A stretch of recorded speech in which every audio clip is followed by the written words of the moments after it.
আসসালামু আলাইকুম বন্ধুরা, একটি গুরুত্বপূর্ণ কথা সবাই শুনবেন। কথাটা সাধারণ মানুষেরই সমস্যা নিয়ে কথাটা আমি বলছি। এই বর্তমানে মোবাইল রিচার্জ নিয়ে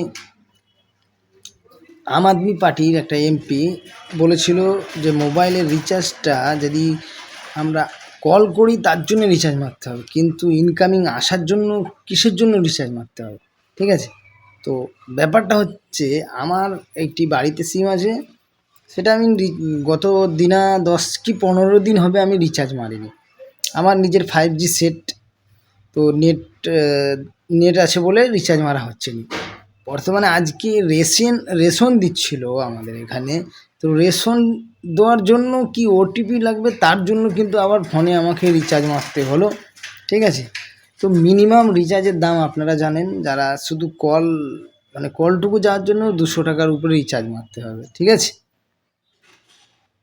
তাহলে বুঝতে পেরেছেন যে কত সমস্যায় ভুগছে সাধারণ মানুষ। তো মোবাইল নম্বরটাকে পুরো সমস্ত কিছুতে কানেক্ট করে দিয়েছে, লিঙ্ক করে দিয়েছে। আধার থেকে, প্যান থেকে, রেশন থেকে সবে মোবাইল নম্বর লিঙ্ক করে দিয়েছে। এদিকে রিচার্জের দামটা বাড়িয়ে দিয়েছে। এর জন্য কিন্তু খুব কম সংখ্যক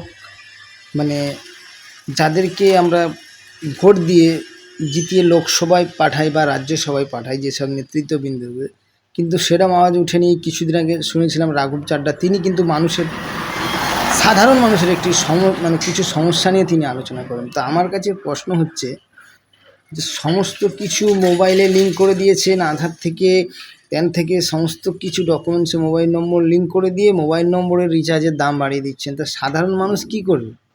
তো আপনারা আপনাদের মতামত জানাবেন। আমার মতামত আমি সোশ্যাল মিডিয়ার মাধ্যমে জানাই। ঠিক আছে।